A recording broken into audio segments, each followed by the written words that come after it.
This is Bumping Into, where we have interesting conversations with people from all walks of life.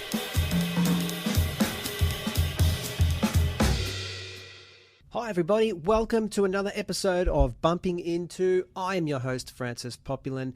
First of all, I would like to thank everyone for such an overwhelming response to the Bumping Into the Unknown Dangers of 5G episode that we posted last month. It was an incredible episode. It generated streams and interest and emails and responses from all over the world. It was probably our highest response episode that we've done to date. It was incredible. From the minute that it posted, it was just streaming, and I was receiving a lot of information and emails, which was great. And, I genuinely appreciate the interest in people taking the time to listen, because you are spoilt for choice at the moment. So I definitely appreciate that. And taking the time to provide a lot more information and various links. And, it was just a flooding through of information that I did receive as a result of that episode, which has led me to this episode.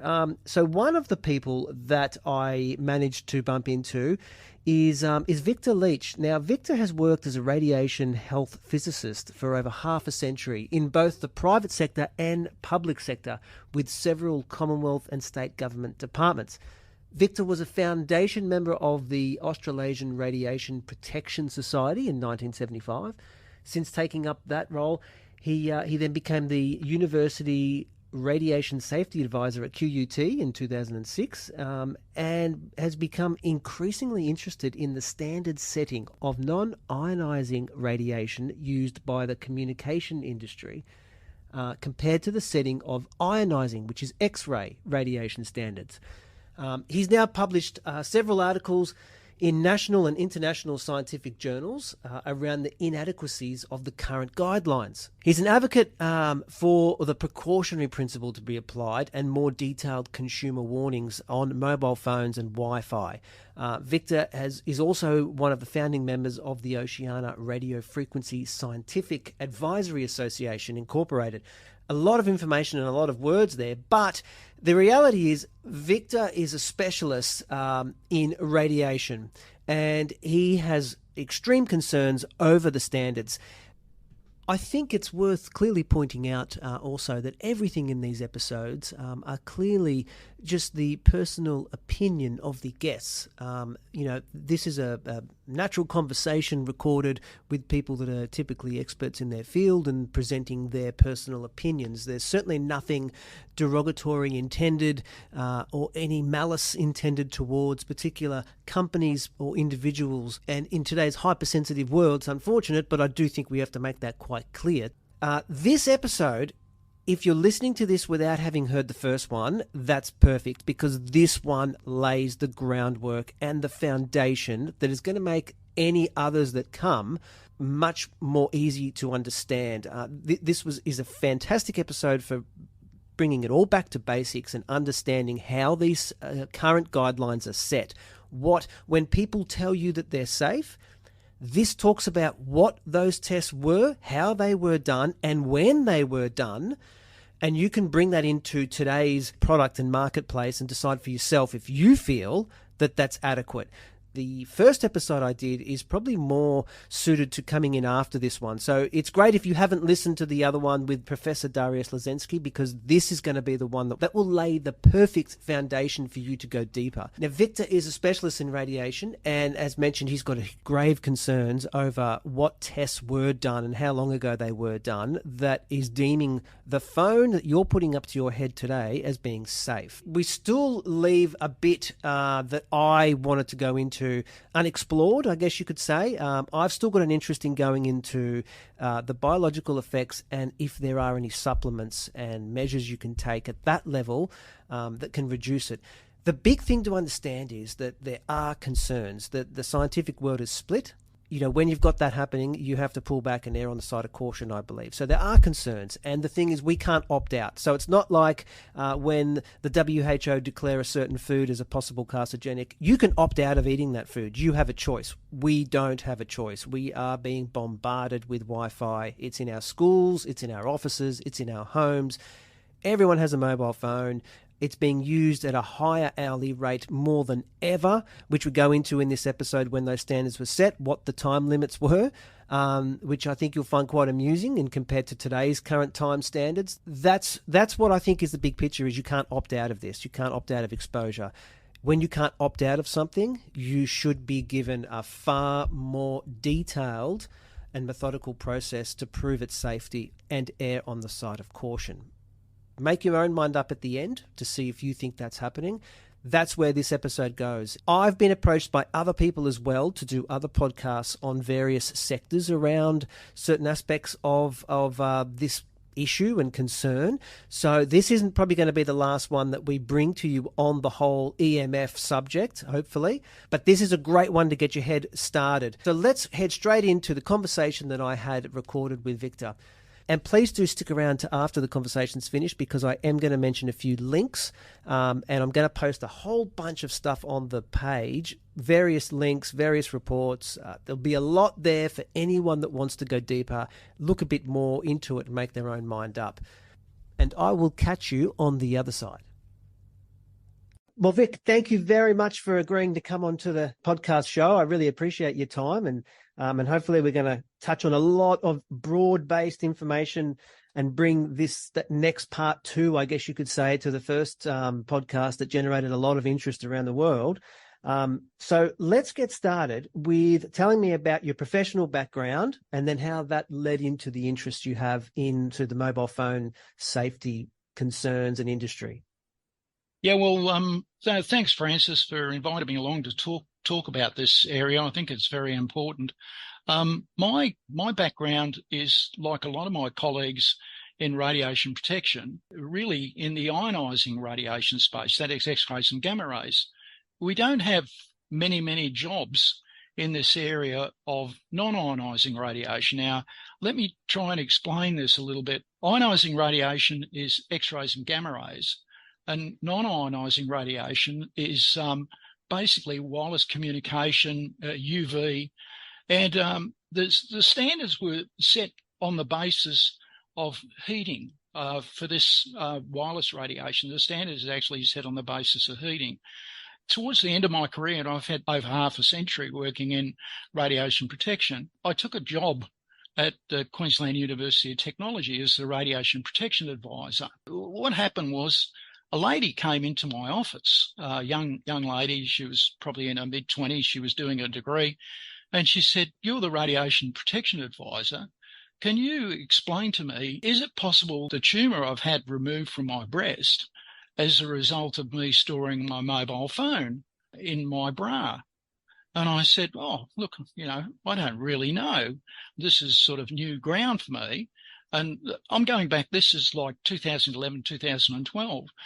And then I contacted one of my colleagues in radiation protection who works in this non-ionising radiation area. And I said, "Look, can you shed some light on this?" And he said, "We young women get breast cancer for all sorts of reasons." And at the same time, there was actually a group in America, these were breast cancer surgeons, who had noticed the same thing. They'd noticed a lot of women, young women, and they didn't have the BRCA gene, that is the gene for breast cancer. They said, "Oh, this is a bit concerning. These young women have actually presented. In some cases, we've had to do a radical mastectomy because the cancer was actually quite interesting. It had a different shape to the normal cancers that we see in young women. And these were women in their mid-20s. And the practice of these women was to put the mobile phone in their bra." So I got back to him about this. He just dismissed it, but it sort of got my interest. Shortly after that, I had a phone call from a research librarian on the top floor of the library, and she contacted me and she said, "Look, I'm really concerned. Telstra are rolling out these mobile phone panels on the roof. Can you come over here and have a look and do some measurements and tell me it's safe?" And I went over there and I said, I don't have the equipment, but I can get the equipment to monitor in this area. Tell me a little bit about why you're so worried. And she said, well, I've had a vagal swioma, that is a vagus nerve tumour removed. And she said, I'm just really worried about it. And I said, well, look, I'll order the spectrum analyzer and the equipment and I'll start doing measurements in this area. So I started doing that. And then I realised that the measurements were actually a lot higher than what I thought they would be. And when I looked out the window, I suddenly realised that there were mobile phone panels on all the various buildings around. So she wasn't being exposed from the mobile phones on the top of her building. It was coming from out through the window, through outside. So anyway, that was a bit of a shock to me. Towards the end of my career, I went to University of Queensland to help commission a cyclotron over there. While I was over there, I also had people who approached me and said, look, we're a bit worried about this radiation. I actually feel this radiation. Can you do some measurements in this area? And I said, yeah, okay. And so I did. I got equipment again and started to measure in this area. What you've got to realise is that because of X-rays and gamma rays, they can dislodge electrons from the outer shells of atoms. More or less is a fast burn, whereas UV radiation is a slower burn it over a longer period of time. So I thought this non-ionising radiation really intrigued me. So I started looking at the standards, and I realised the standards were actually based on heating. In other words, the only thing that was considered to be a health effect was the fact that the tissue got heated. When I started looking at it, I realised that, hey, there was a whole lot of biological effects that occur at much, much lower levels, which are called non-thermal effects. In this area, the guidelines that are written by various groups around the world, the philosophies, like for X-rays and gamma rays, the International Commission on Radiation Protection sent out guidelines for X-rays and gamma rays, and they also risk manage the low dose. They have this risk management approach, low dose. And then I started looking at the International Commission on Non-ionising Radiation Protection, and I suddenly realised that they actually don't risk manage anything. They only look at the heating. They don't look at these non-thermal effects. They completely ignore them as having any health effect. I was a bit sort of concerned about this, but they did have a statement in there. They said, people are being protected. However, not all children and the elderly and some chronically ill are being protected. So they had a statement in there which is interesting because they've actually removed that statement from the latest revision of their standard. So this group, the International Commission on Non-ionising Radiation Protection, I started looking at the composition of this group, and I realised that most of the people on this group were engineers and physicists. There was very little input from clinicians, whereas the other group, which managed X-rays and gamma rays, the International Commission on Radiological Protection, when I looked at that group, which was formed back in 1928, it was radiologists and radiographers and oncologists. They were heavily involved in setting up the philosophies around managing X-rays and gamma rays. There was a sort of completely different type of philosophy. That actually got me very, very interested in that. As I said, the people who write guidelines for X-rays and gamma rays, when it comes to low dose, they have what is called the precautionary approach. They use as low as reasonably achievable. Whereas all that was completely absent from the group that is writing guidelines for this wireless radiation, the International Commission on Non-ionising Radiation Protection, ICNIRP, in short, didn't have a precautionary approach. They didn't apply it. And in fact, I wrote to the minister here in Australia And he said, we don't discern the precautionary approach because that will put a burden on industry. So I thought it was an interesting reply.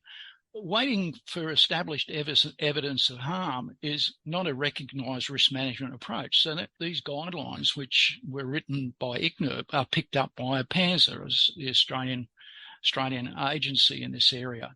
And then I looked at APANSA, and I suddenly discovered they weren't actually the regulator. The regulator was the Australian Communications Media Authority. Yeah. And I got very concerned about that because they also collect income for selling the spectrum. We all benefit from that.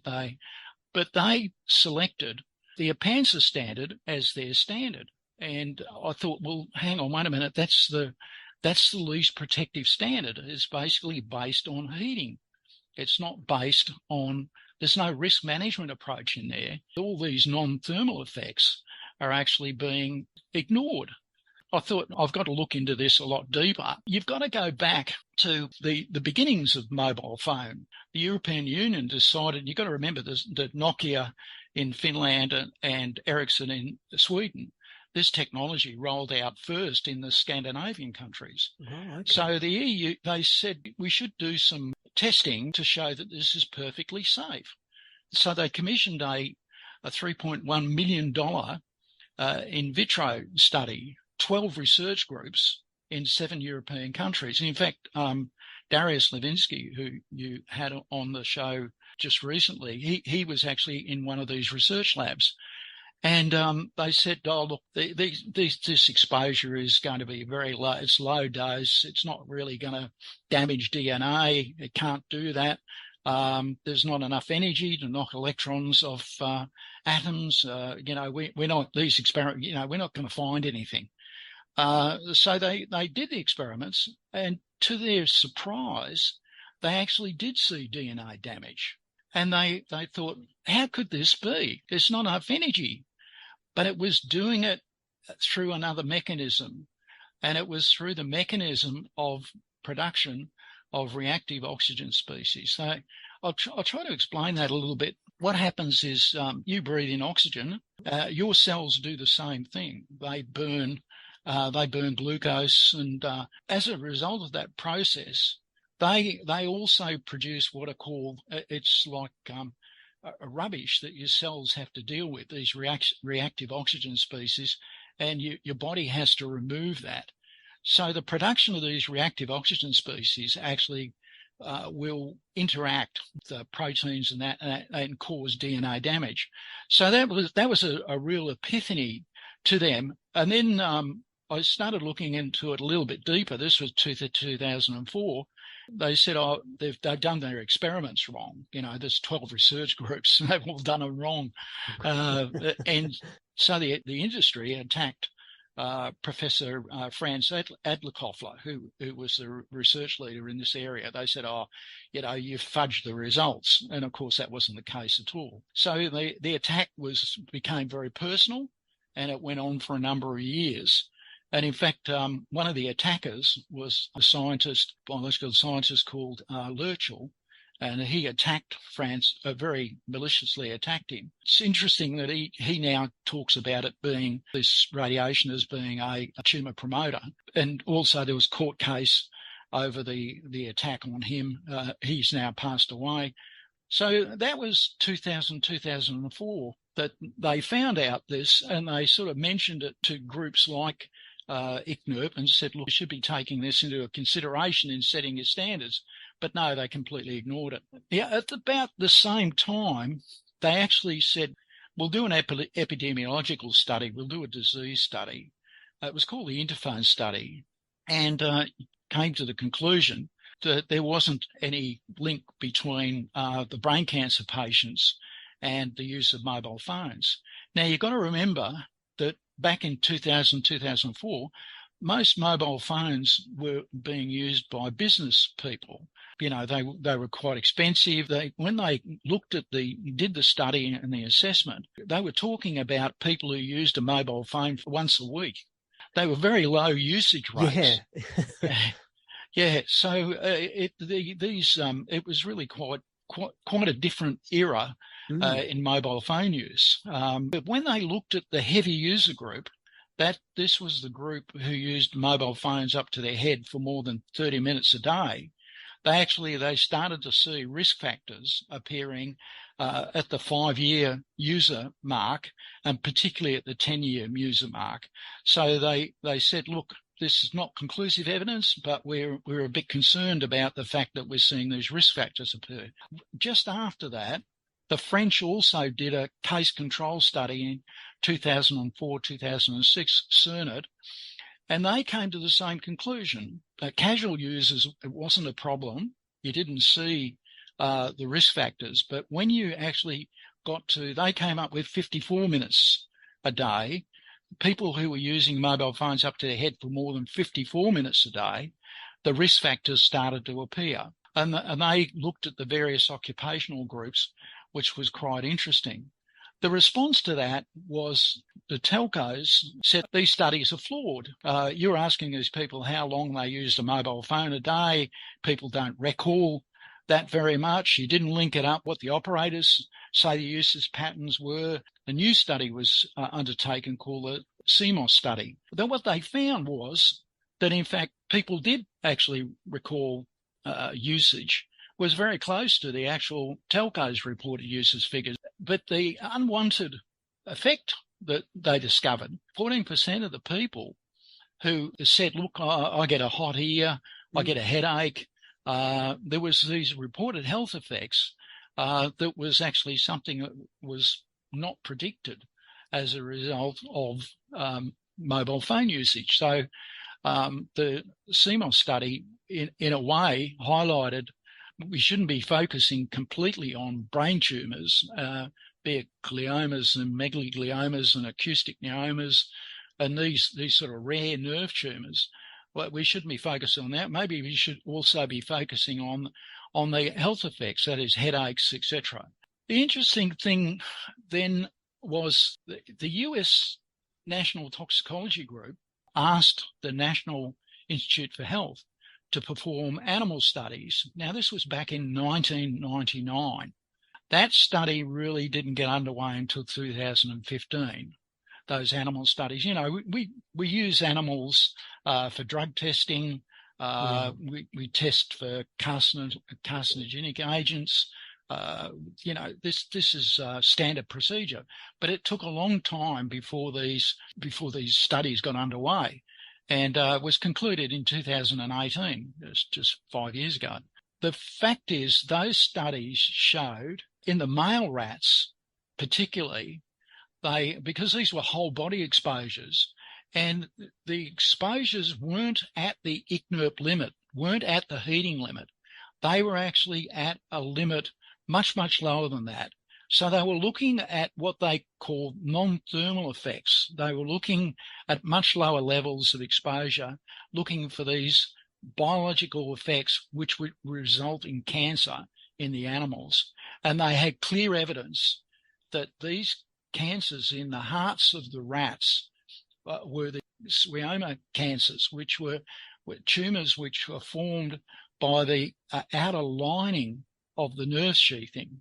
There was some evidence of what they call hydroplasia, in other words, the cells changing in the brains of these animals. So it wasn't no evidence, it just wasn't clear evidence, it was some evidence. In the mice experiments, they saw what they call equivocal evidence. And equivocal evidence is marginally increase in the tumours that may be related to the agent. The evidence wasn't so clear, but it wasn't dismissed. It wasn't clear evidence. It was what was called equivocal evidence. And the hydroplasias, the changing of the cells, is the first stage, is a precancerous phase. And so they saw these in this animals. Now, these were exposures below the ICNIRP limit, and they were exposures over a 2-year period. The interesting thing about this is what's called a near field study. In other words, this is where you actually have, this is the mobile phone up to the head or on the body. This is what's called a near-field study. Other group in Italy, the Ramsini Institute, which is a very prestigious institute, they did what's called the far-field study. These are at much, much lower levels. And these are the sorts of exposures you would get if you were living near a mobile phone tower. They did the same study, looking at these non-thermal effects over long periods of time in these animals, and they came to the same conclusion. They saw these heart schwimmomas in the hearts of these rats, because you've got to remember these are whole body exposures. You can't give a mobile phone to a rat and hold it up to his head. Yeah. So the Ramsini Institute did what's called a far-field study at much, much lower levels, and they came to the same conclusion. So this is actually, to me, this is alarm bells. Definitely. So we're getting these red flags appearing with less exposure than the typical human would have. Yeah, spot on. And there's also, you might not be aware, but to workers in occupational exposure to mobile phones in the north of Italy, a place called Turin, there's been a court case there because these heart schwimmomas that we saw in rats become acoustic neomas, vestibular schwimmomas. These tumours appear behind the ear in human beings. So all of a sudden, we're starting to link these tumours, which are coming from the metastasization of the nerve sheathing. We're starting to link that now with these animal experiments. This is very concerning. Well, that's interesting that because I've looked into that Italian court case, and so that was in 2020. They basically said that prolonged use of mobile phones can cause tumours. There's been 6 cases that now have all come to the same conclusion that is a definite line of cause and effect there that can happen.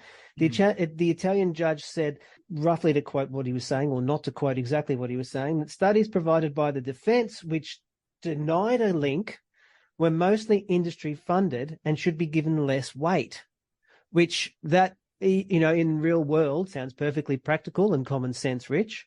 However, the Italian Minister for Health went on to say, well, I respect the court's sentences, but I still believe and support the WHO that there is no proof in a link. Yeah. Well, the WHO, the WHO group, the EMF group, is an extension really of this group called ICNIRP, the International Commission on Non-ionising Radiation Protection, and they're a club of thermal scientists. So their view is very biased. They don't believe in any of these non-thermal effects. They don't believe that these can cause any health effects. So even when those studies with the rats are being presented and they're saying, look, this isn't once, twice, this is what we're seeing with less levels than the humans are being exposed to. Is it just the fingers in the ears and look the other way? Is that the simplest way to explain what's happening? Well, the scary thing about that is that they came out and said, oh, yeah, okay, we've seen the National Toxicology Program study, basically industry's voice in this. They've got it all wrong. They've made a mistake. A $30 million study done over 5 years. Oh, they made a mistake. They made a mistake. Don't worry about it. It's the same old story with the early studies that were done by scientists in Europe. Another thing I wanted to quiz you on in that space is a study that I found, or a news article that I found, and it was very vague, but basically it was around the FCC, which is the American Communications Commission, isn't it?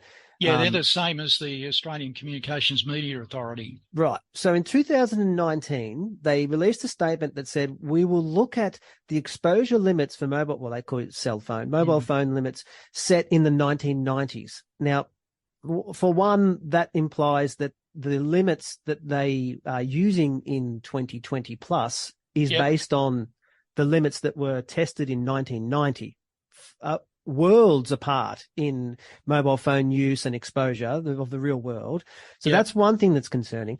The second thing that really concerned me, and I've heard this once before, but and this sort of just really drove it home, is that those limits that were set in the 1990s were based on behavioral changes in rats. Yes. So this is what blows me away, Yeah. is they went to say words to the effect of, perhaps we should be looking at biological effects and not so much behavioral ones. So this basically means that those standards were set based on a cage, the behavioral changes of a cage of rats in the 1990s. Yep. That could have been done in a pet shop. Yep. That's exactly right. And people would be blanketly trusting that this has been some high-end, specific, detailed research that has been meticulously done, and experts after experts have cross-checked. And therefore it must be okay, because at the end of the day, I've got an organization such as the WHO saying, well, there's no link, there's nothing to see, we have no proof. And it's like, well, you won't have proof because you're watching the behavior of a rat in a cage. Yeah, well, the scary thing about this for me is that I was going back to when I first started looking at this. I actually trusted my colleagues in working in this space. I actually thought, these guidelines were actually done by people like who had radiation protection philosophy, like myself. 100%. Everyone would assume that. I felt betrayed. Yep. Yeah. I mean, unless you scratch away at the surface, this is alarming. And it's amazing to think that if Kmart want to release a product to the market, they've got to do a lot of tests to ensure that it's safe and it doesn't break. And if this happens and if that happens, and there's safety data sheets. And here we've got this billion-dollar industry, this highly technologically advanced industry that in 1990, they watched a bunch of rats in a cage that said, well, look, they didn't change. So therefore the exposure limits are this, and good luck. And we might review it in 30, 40 years.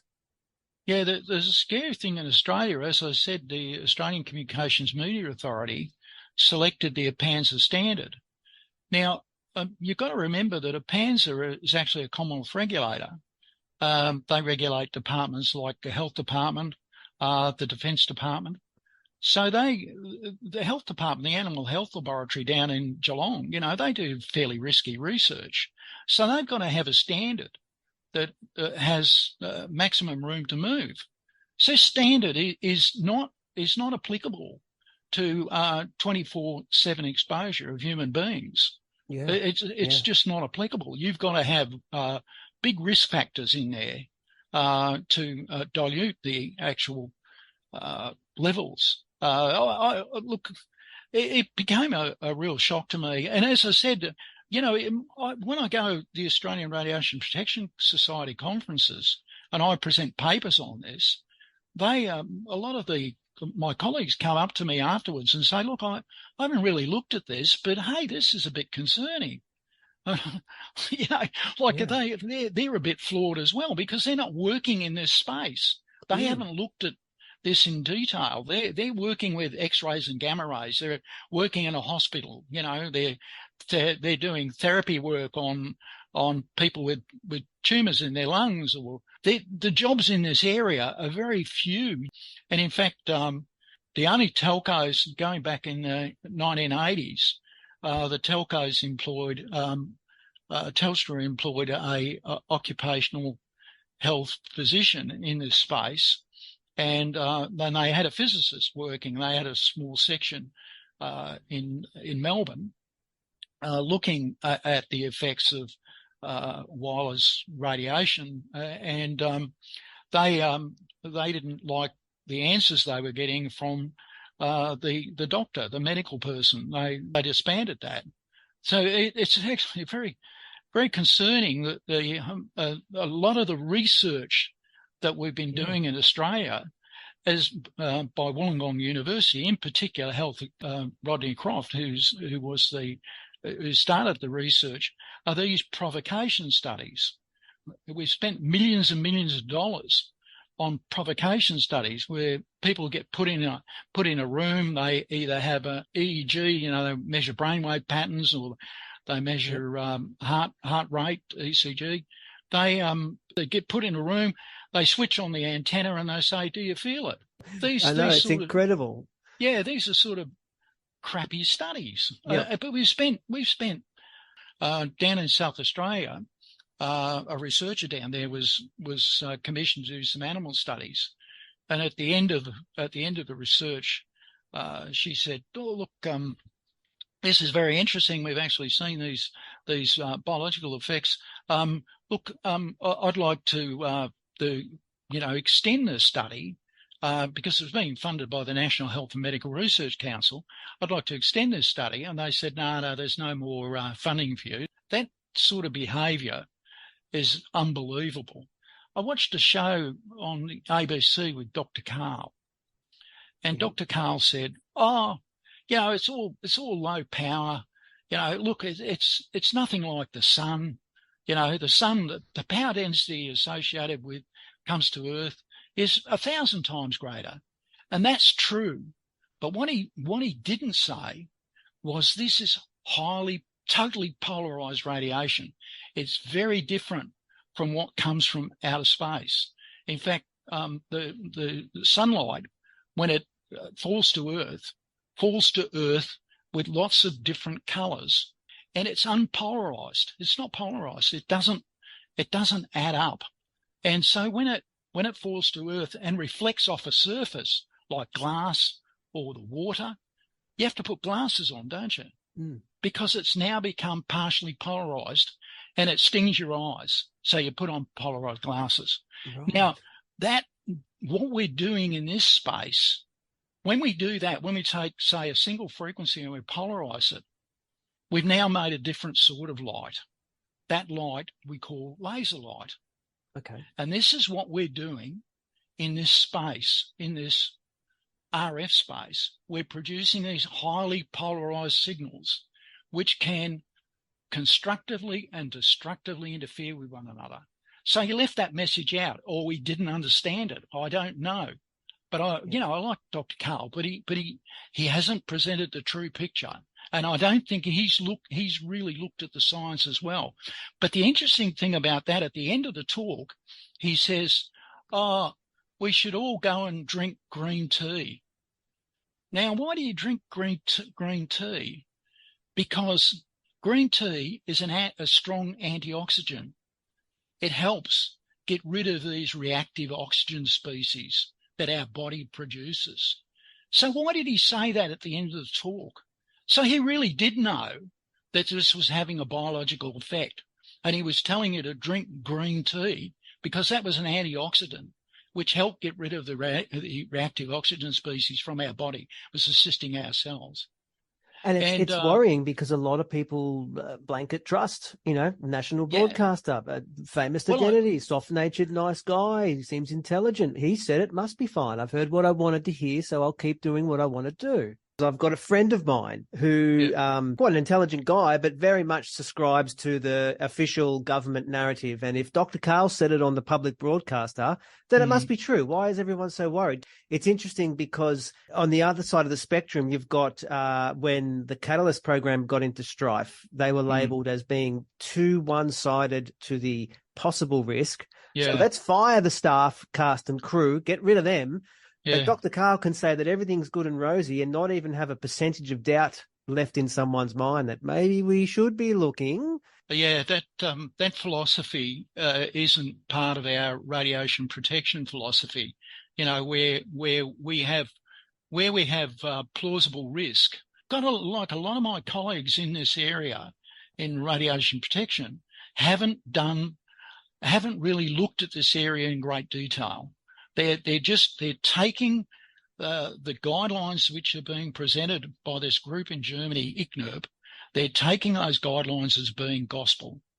They haven't looked into it. And as I said, when I present this at conferences, a lot of my colleagues come up afterwards, and I've been there since 1975. I was in an Australian Radiation Protection Society. I've been was an inaugural member of that society, and a lot of people know me, and they come up afterwards and say, Vic, what's going on? And I said, well, we all love this technology. It's very convenient, everything else. Super convenient. But it's not a free ticket. It's and I'm pro-nuclear. I'm all for nuclear power. I think if we'd gone nuclear power in the 1980s, we probably wouldn't have been talking about global warming. I think it'd be less of an issue. And coal-fired power stations are bad news. And I've worked for coal-fired power stations in places like Thailand, and see the damage they can do environmentally. But I'd just like to say, that when they quote the WHO, the WHO, they're quoting this group, the EMF project group, which is basically an extension of the ICNIRP group, the group in Germany. The interesting thing is there's another group in the WHO, the International Agency of Research into Cancer, IARC. They reviewed the evidence of carcinogenity of on humans. They looked at the evidence back in 2011 and came to the conclusion was that this is a possible carcinogen. They didn't say there's a group 2A. They've got group 1, which is carcinogenic, group 2A, which is a probable carcinogen, and group 2B is a possible carcinogen. Now, they said at the time that the reason they put it in that category was the fact that they didn't have the long-term animal experiments. They weren't available. And so they put it in that category. It's now 2023, 2011 that was. We've got a lot more evidence. We've got the long-term animal experiments, the NTP study and the Ranzemi Institute study, but we've got a lot more evidence. That haven't been built into that decision. No. That's right. So what they've got a review. It's coming up for review. Right. The electromagnetic RF frequencies are coming up for review because COVID delayed everything. But they're hoping that they'll be able to review it in the next year or so. And there's a frantic movement at the moment by industry. Their latest ploy is to say, well, a lot of these experiments are actually that are being performed are poor quality. And you would think that the National Toxicology Program, the $30 million animal study done by the National Institute of Health, you would think that'd be in the highest class of quality experiments. Yeah. And also the Ranzemi. Now, this group that we formed is the Oceania Radio Frequency Advisory Association. We're just looking at the evidence. We've got no funding from industry. We're assisting research in other countries. But we're trying to be fair-minded about this, and it's very concerning. And in the Darius, I thought Darius's interview was very good. In fact, I put a comment on his blog saying, it was a very good interview that you did with him. But he sort of mentioned that the brain cancer wasn't really increasing. Yeah, which surprised me, that comment that he made. Yeah. Yeah. And it's actually a true comment, but the devil is in the detail. So you've got some brain cancers which are on the increase, and you've got other brain cancers which people are surviving from, which is on the decrease. So it looks like a flat curve, or a fairly flat curve. Yep. But when you tease out these glioblastoma brain cancers, you actually see it is on the increase.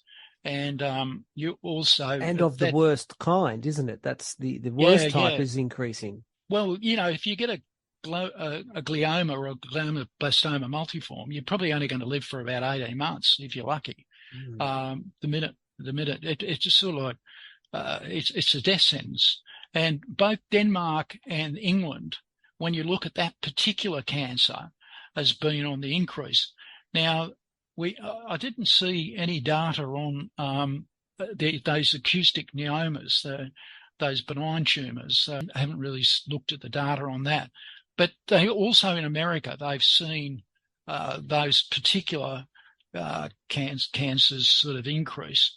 And the concerning thing is that brain cancer now is rivaled by childhood leukemia in terms of deaths in children. It's actually terrible. increasing, and that it used to be just childhood leukemia, but they've got quite good survival rates for that.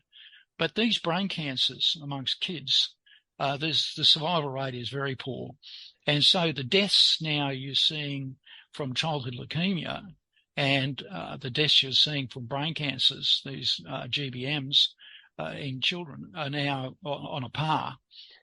So you've got to ask the question, what's changed? Well, now that I was going to raise, because there's a lot around Wi-Fi in schoolrooms, in classrooms, it's rampant. I mean, the rooms are beaming, they're humming. The school blocks are humming with Wi-Fi, and the argument is that children are far more susceptible to the effects of it, thinner bones and all the rest of it, which makes perfect sense. Now, there's an English physicist you may be aware of. Is it Barry Trower? Trainer, yeah, he's an ex-military guy. Yes. So he's a microwave weapons expert, and he's made the comment. I'm sure you've probably seen. He's quite brutal in his comments. He made a comment that said the people that authorize the use of Wi-Fi in schools should be locked up. He's claiming that the radiation is 10 times more dangerous to young females than of any other part of the body.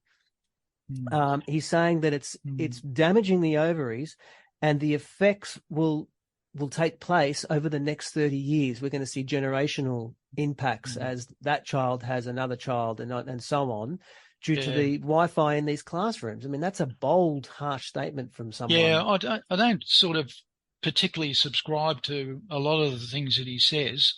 I think they banned Wi-Fi in kindergartens in France, and they've also done that in Cyprus as well. Wow! So there is a move to banning Wi-Fi earlier ages. I just want to say something else too. We did an Australian study. APANSA did an Australian study looking at an ecological study looking at brain cancer, and they showed a small increase. They actually left out the over 60s group. They didn't do the over 60s group, which is my group, and they didn't do the under 20s group. They did 20s to 59, and so they showed a very small increase in that group. Of course, if they would have done my group or the children's group, I think they would have seen increases. But anyway, they said that the reason the increase, they saw the small increase, was because of better detection techniques. Now, that doesn't make any sense. Basically, when you detect these types of brain cancers, you're dead within a year. Like it's not going to change the outcome. No, and we're not fixing the cause. We're just identifying it. Anyway, they subsequently, our criticism about not doing the over 60s, APANSA went back and looked at the over 60s group, and they said, we don't see anything there either. North America now has actually done quite an extensive study, and they are seeing increases as well. It makes you wonder, how bad do things need to get? What proportions do things have to be? Because we even hear cases where the authorities, government authorities, aren't listening to doctors' concerns about other things. Doctors have got concerns and they're falling on deaf ears and they're choosing not to listen to it. So how bad does the problem need to be before they start saying, okay, whoa, put the brakes on this, pull back? It worries me as to how bad something has to get and how long it has to go and how many people have to suffer before it's given its respect it deserves. Well, there's only really one doctor here in Australia, Dr. Russell Cooper, who's actually studied the situation and said, look, we have a problem with this thermal standard. Yeah, we're all protected from heating. That's probably good for people working occupationally. But it's not, there's a problem with the standard. And so he's the only doctor who's come out and said that. Now, they've tried to gag him, but been unsuccessful. The other thing is, in our organisation, we have quite a few doctors who are helping us, who don't want to be part of our association. They want to sign up on the bottom line, but they want to assist us because they believe there is a problem here. Yeah. It's the lack of medical input is frightening in this area. And the other thing, we've just had this 5G inquiry. I don't know if you've I'm not followed. aware of that. No. Yeah, it's a parliamentary inquiry. A number of submissions, like 85% of the submissions, were about people being concerned about this technology. They weren't looked at. This inquiry didn't have health on the agenda. It wasn't part of the inquiry's parliamentary inquiry. Health wasn't there, but 85% of the submissions were people writing in saying, look, I'm worried about this technology. I want you to investigate it. So what were they looking at? Were they looking at the aesthetics of the towers? I mean, it was a 5G parliamentary love-in. I mean, 24 witness groups were for 5G, and 6 witness groups, including ourselves, we're one of the 6, were against. Were opponents to this 5G, and one witness group was basically uncertain. They were on the lands. Now, we had a parliamentary inquiry into mobile phones back in 2000, I think it was 2003, before all this technology got underway, and the Democrats had the Senate set up the Senate inquiry. Now, at the end of that inquiry, there were certain recommendations about where the power level should be set, and it wasn't at the IGNIRP limit. They wanted to set a lower power level. I can't remember. I think it might have been a factor of 50. Countries around the world take this guideline from IGNIRP. They take it, they look at it, and say, well, okay, we think there's a problem with this. We're going to set a standard 100 times lower. And Russia's one of those countries. China's one of those countries. There's quite a few countries who said, look, we can see these biological effects. We don't have enough evidence yet. I'm going back to around 2000. We don't have enough evidence yet, but we're going to apply a precautionary factor, and that factor is going to be a factor of 100. Some countries have taken these guidelines and said, look, no, then we're not going to make them our standard. In Australia, we've made them our standard. We haven't put any precautionary factors in there. It's not necessary. Anyway, so this 5G parliamentary inquiry, as its terms of reference, and we kept getting pointed out to that fact that health wasn't on the agenda. But hey, hang on, wait a minute. 85% of all the submissions were on health. Concerns. What sort of inquiry is this? This is, but we've got the answer. We've got the IGNIRP standard or the APANSA standard. We've got the answer. It's not a problem. To look here. Yeah. We've got the answer. We don't need to look at this. Yeah. And the other thing too is that these standards, and I didn't really touch on that, but these frequencies now they're now starting to use what we call millimeter waves. Yeah, which I was going to ask you on the difference, working our way up the spectrum from 3, 4 to 5G and then Wi-Fi and 2.4 gig. So, because I wanted to go into a few nuts and bolts on the tech side. So explain the difference now that we've gone into 5G and the millimeter waves that never existed before. Yeah. Well, most of mobile phones, they use frequencies between 900 to 1800 megahertz. Now, the wavelength or the cycle is 17 to 33 centimeters. Now, that means, if you think about it, that can be a head or an arm.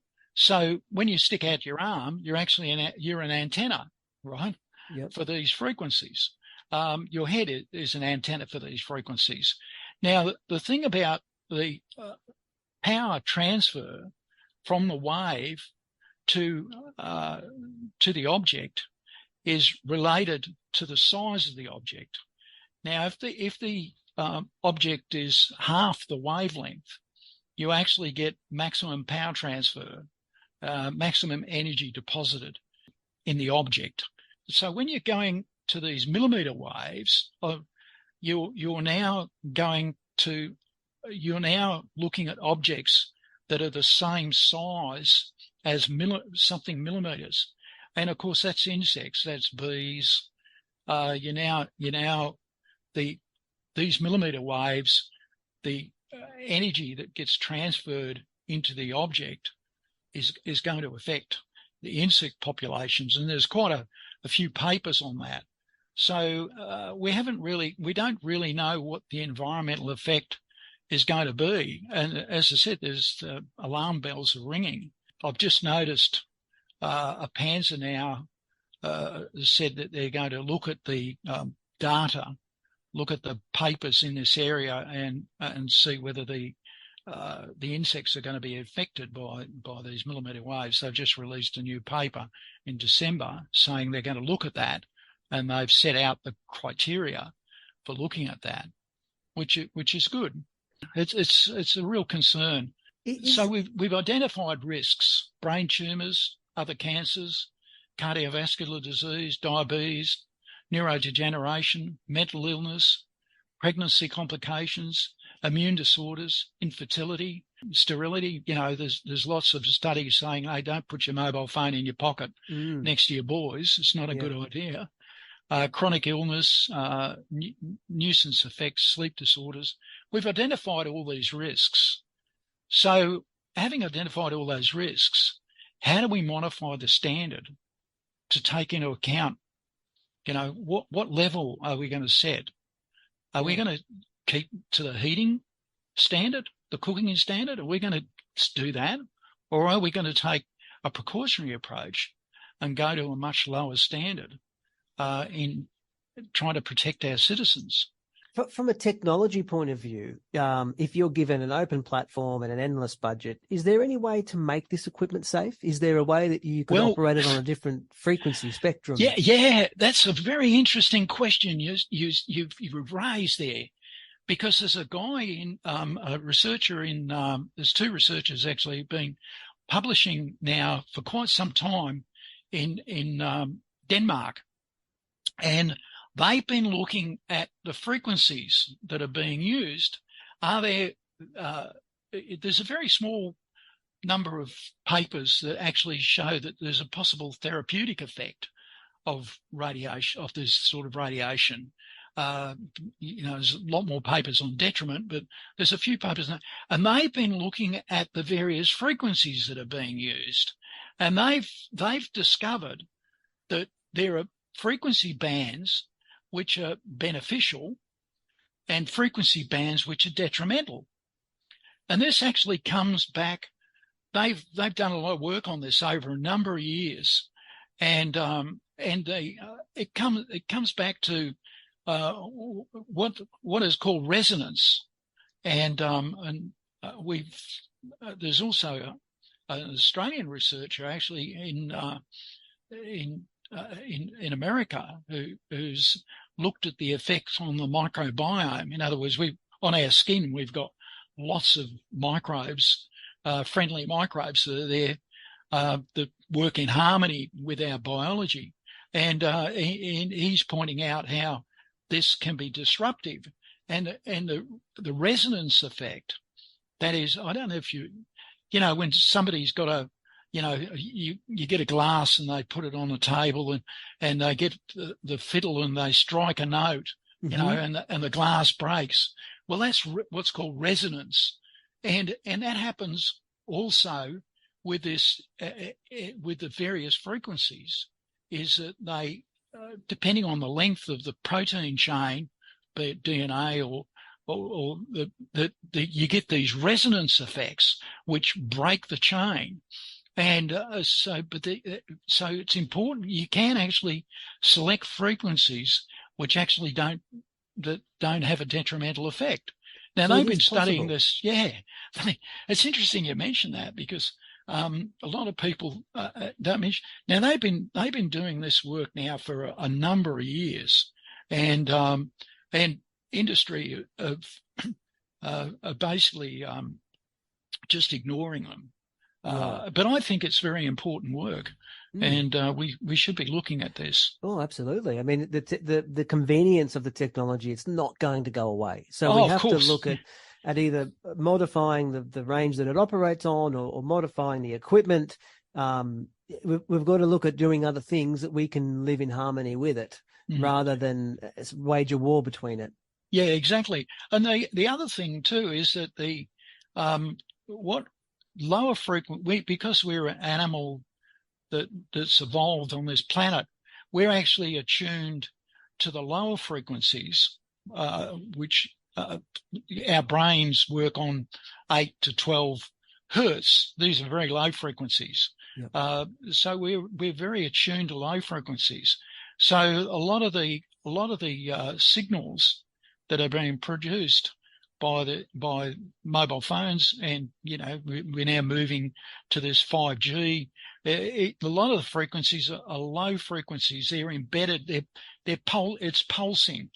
So it's sending a packet of data, and then it's backing off, sending another packet of data. We've got this low frequency pulsing. So how can we make it might be a lot of the biological effects that we're seeing might actually be a result of this low frequency pulsing. Yes. And can we be smarter and select the pulsing that doesn't have a biological effect? Yeah, absolutely. But are we looking at this? Well, the other thing I wanted to quiz you on is a couple of other more, I suppose, tech side things is 2.4 gig, so Bluetooth devices. We jump in the car, instantly the radio wants to connect to your phone, 2.4 gig, and bang, you're sitting in a steel capsule with 2.4 gig bouncing around for the journey. Yeah. You go to the gym and you get out your wireless earbuds and you jam them in your ear, and you've got 2.4 gig sitting implanted half an inch inside your head. Yeah. In your professional opinion, based on the impacts of the waves, do you see that 2.4 is as dangerous as any of those technologies? Yeah, I think, we're getting a situation, and I had a friend who had hearing aids, which are Wi-Fi connected now. So you can sort of, the phone, and they can adjust them and equalize them. Yep. Yeah, and I had a look at the power density associated with those, and that was actually like 1,000 times lower than the current standard. So, which is actually quite a surprising positive. Yeah, it's it's definitely a much lower level. Okay. I don't know about the earbuds. I haven't really measured them. I don't really know. So when you're on a base level, if you're measuring EMF fields, I'm assuming you've got some sort of an EMF meter that gives you an output based on what's in its environment. Yep. What is that? I suppose, what is it called in terms of, you've got volts, you've got amps. What is the EMF reading called? Well, there's a group in Europe who actually have another standard. I was saying about the ICNIRP standard. Yeah. They actually have another standard, and this instrument is actually to that standard. Safe and Secure Pro 2. Okay. Yeah, the one I'm showing you now, it's actually it's saying it's high in this environment. Right. So just sitting there, it's giving you an indication that there's a high level of EMF. Yeah. And what is that number that deems high? Like, is it 34? What, 26? Yeah. What is the? But I suppose we can't agree on that, can we? That's part of the problem. No one can agree on what's high, what's low. Well, that's where, this is where we really need to get around a table. Yeah. With people who have opinions like myself, and others who are saying, look, you can't ignore all these bioeffects. Yeah. And we need doctors as well. We need medical people to get around a table, not just physicists, engineers, and decide on where we're going to set the standard. Yes. Yeah. And that's not happening. That base level. We can't agree on a set of facts at the start. How are we going to agree on anything after it? Yeah. And now we've got the situation where the whole environment is saturated with it. Yes. And accountability. It's so easy to throw a comment out if you have no accountability. And that's the problem with so many departments and people in government and high places of power, is that, the little small business guy makes a mistake, it rests on him, and his livelihood depends on it. So he's got to be careful what he says he can and can't do. Yeah. Because there's accountability. Yeah. And that's, I guess, what you've got to look at when you hear a comment is what's the level of accountability that comment is backed up by. Yeah, exactly. Well, I think we can agree that it's not a good idea to hold the mobile phone up to your head. That's got to be a no-no. Don't put a mobile phone in your pocket near your boys. Okay. That's the no-no. So even resting, there's still a high level of EMF in a resting procedure. Obviously up against your head, it's going to be far more, but even resting, it's still high enough to be a concern. Yeah. What about the devices that you see? I mean, and look, I've got one because I lean on the side of caution and hopefulness. The case that you can buy that has the mesh shielding inside it, and they claim 50% reduction in EMF outwards. Yeah, it's interesting you say that. We don't sort of being part of ORSA, we don't endorse products. Yeah.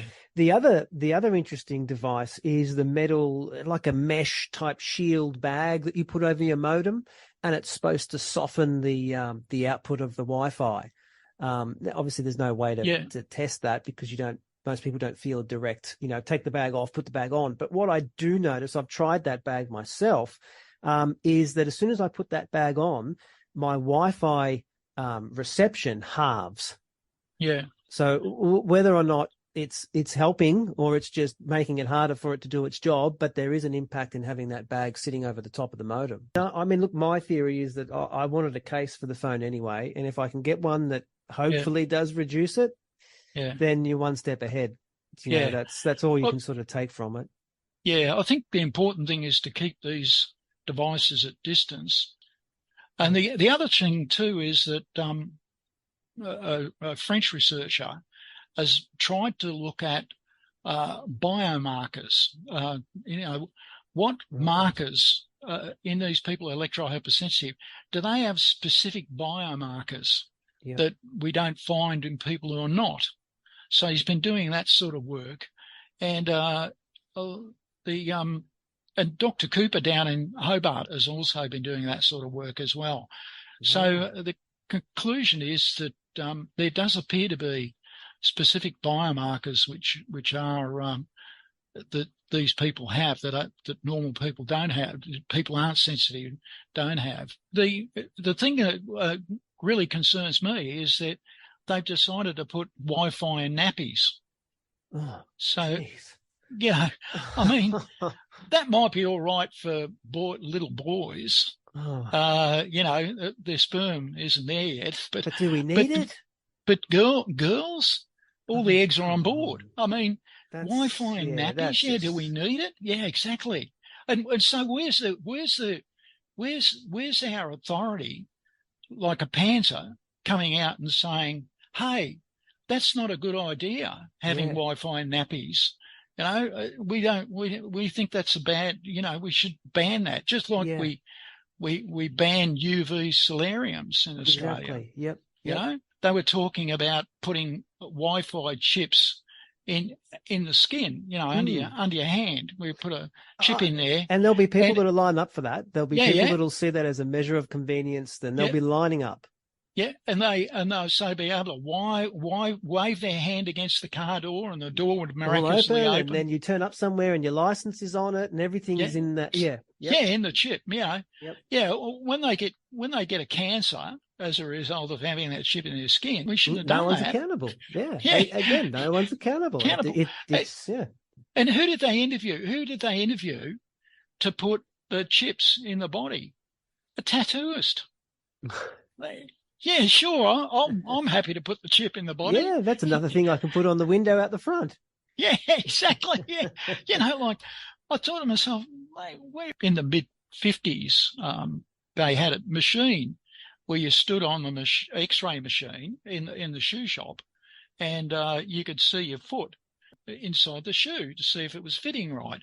This other group, I told you, the ionising radiation group, International Commission on Radiological Protection, they came out strongly and banned those machines because you're irradiating your gonads. It's not a good idea. It might be a party trick, but it's nice not a gimmick, good idea. But unnecessary. Yeah, unnecessary. Yeah, and that brings back the axioms that the International Commission on Radiological Protection use. Justification. Yeah. Do you need to do it? Is there a benefit? What's the detriment? Justification. Optimization. Does it need to be at that level? Can we make it 1,000 times lower or 10,000 times lower and it will still operate at that level? Yeah. Optimization. And then the last one is precaution, as low as reasonably achievable. So we have three axioms in radiation protection: justification, optimization, and precaution. Those three axioms are not being applied in this non-ionising radiation space, this wireless space. Those axioms don't exist. Which is madness, and it just makes no sense. Yeah, and from a radiation protection scientist point of view, that is so important to, we've gone past the justification. It's out there. Nothing you can do about it. Yeah. You can do anything you want. It's not going to hurt you because we've got a power density level based on heating that's basically set in the stratosphere. It's you're never going to exceed it. But hang on, wait a minute. We're now seeing that, hey, it's getting up. It's 10% of that limit now. Members of the public are getting exposed to 10% of that limit now. It's actually getting up. It's creeping up to that limit. So what's the solution? We're getting, it's going to be a problem in countries like Russia and blah, blah, blah. What's the solution to the problem? Well, it's all right. We'll go back. This ICNIRP group released their new standard in 2020. They relaxed it by a factor of 4. So we just lift the limit up. Move the ceiling. That's the solution. We and this is and mobile phone towers that are put out. That's all self-regulated. Wow. The code of practice on that is self-regulated. There's no regulatory agency drafting a code of practice. When we got into uranium mining in 1975, the Whitlam government, we wrote codes of practice. The Australian Radiation Labs wrote codes of practice. We weren't connected to industry in any way. We wrote them on the basis of protecting people. So it was we regulated that industry back then. This is a self-regulated industry with a standard that's set in the stratosphere. Gee, that's incredible. That message never gets out. That message is buried. So if people want to find out more about your organisation and about the work you're doing, where do they head? www.orsaorsa.org. Okay, perfect. I'll make sure there's links on this episode's page as well. That we can put a whole bunch of stuff up there. Anything you want to share, we'll fill it up with a bunch of links to more research and places they can go and dig their own. Have a look at the download the Russian translated book. Yeah, it's on our research papers there on part 2. Okay, you can download it and have a look at it. Yep, and it's sort of very interesting. This man was as soon as I started, and he spoke English as well as Russian. He was as soon as I started communicating with him, I realised we were actually, in terms of radiation protection philosophy, we were actually on the same page. He grew up with the radiation protection philosophy by ICRP, and that we were talking the same language. Right. Whereas when this group in Germany, ICNIRP, you know, they're talking a very foreign language. In terms of radiation protection philosophy, I don't understand it. It just is nonsense. And we've got a 5G video there where we sort of interviewed. It's a short video. It's only about 10 minutes long on our website, and it's an opinion piece. And there's quite a few people talking about 5G. There's an oncologist there, Dr. Hardell in Sweden. He came out to Australia actually and spoke at the Agent Orange and gave information, gave data on that. Okay. Soldiers who got sprayed with that chemical, and he gave evidence. A very knowledgeable man, and he's one of the people on that video. Okay. Very well respected in this area. He was the one who, in the 2004 Interphone study, he was the one who said, "Hey, you got to look at the heavy user group.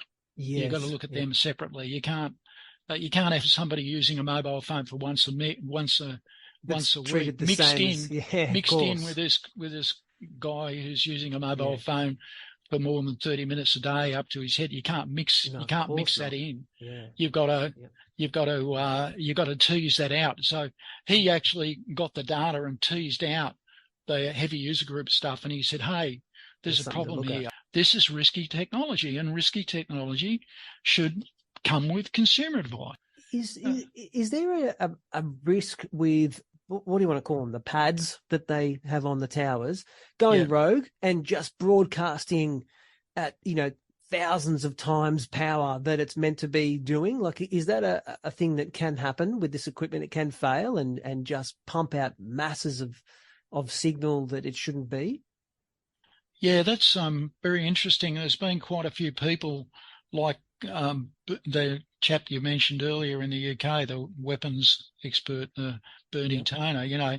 He's saying, because these are now targeted beams, they're what they call multi-input, multi-output.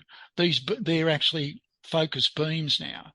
So as you walk along the street with your mobile phone, they'll be following you.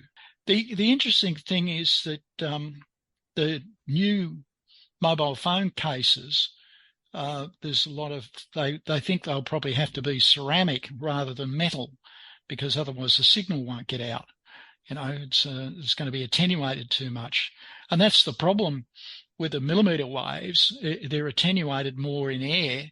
So you need more antennas. So you're going to have an antenna on every third street pole, And they did one of the things I think is going to be the next offering is going to be, look, we can have this device on the window, which will take the signal and then broadcast it throughout your house. Like a little repeater station. Yeah, like a repeater station, because it's targeted.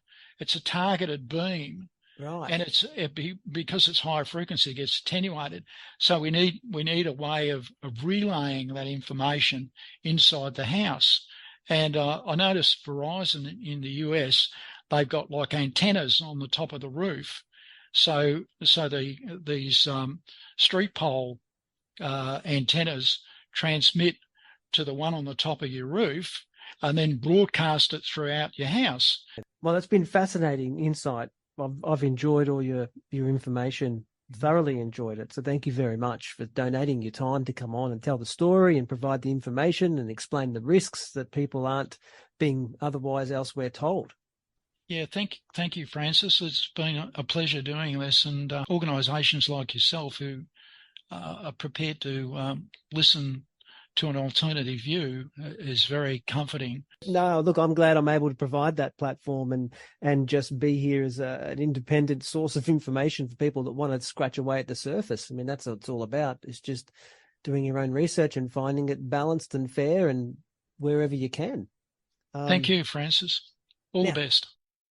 Thanks very much for sticking through to the end. That was a big episode, a lot of information to digest. But if you are interested in finding out more, you can do a couple of things. One is you can head over to bumpinginto.com.au. Search for the page that relates to this episode, and there will be a whole bunch of links. I'm going to put some YouTube videos that have some good explanations on how it works and some of the standards. There's also going to be a bunch of links that Victor has given me about a few reports that we can put there. There'll be a link to his organisation as well. So there's going to be a lot more places that you can go deeper with if you are interested in doing so. The other thing I'm going to ask is that if you enjoyed the episode, if you can give it a 5-star rating and share. While I don't agree with the theory, the 5-star rating is the only one that matters, and it's the only one that helps the page push up through the ranks to be noticed. So if you could do that, more importantly, just share it. If there's someone you think should hear it and would be interested, please do share it. Now, as mentioned, I am going to keep pressing and searching for more information on various aspects of this topic, because I do think there's still a lot more to explore there. Particularly, I keep coming back to an interest around the 433 megahertz and Bluetooth, only because we don't seem to have a divide or as much information about how dangerous those things are, and those are very widely used. I mean, Bluetooth earpods, Bluetooth in the car, smoke detectors are interlinking with 433 megahertz, so they're filling up your home as well. So I do think that that's something else that we can explore as well. And as mentioned prior, is the health side of things. Is there anything we can do to protect cellular damage? Just to give us a bit of a heads up on combating this bombardment of EMF noise that we're exposed to 24/7. So there are a couple of more things I am going to keep pushing for and pushing into. So keep an eye out. If you like the content, subscribe to the page. Every episode is different, so look, they're not all going to be relevant to your interests. But if you want to keep an eye on new information as it comes out, that's the best way to do it, is just subscribe to the podcast page on your platform. Once again, thank you very much. Thank you for all the interest that the prior episode and hopefully this episode has brought in worldwide. I appreciate all the streams. I appreciate being broadcast into your headphones, into your cars, into wherever you play this podcast. There is an extreme appreciation that you did take the time to listen. It doesn't go unnoticed at all. So thank you very much for that. Once again, you can find out more information. You can find out past episodes on other things, wide-ranging conversations on a whole bunch of other topics at bumpinginto.com.au. Don't forget the .au if you are an international listener. That's because the podcast is based in Australia. So that will get you to the Australian website. And one thing before we do go is I'm going to leave you with a clip from a movie that Victor actually sent me that I think sums up the industry perfectly. So be straight with me. Is it true? It could be. No, well, very few cases. There was an unfortunate incident out in Iowa. Look, gentlemen, practice these words in front of the mirror. Although we are constantly exploring the subject, currently there is no direct evidence that links cell phone usage to brain cancer.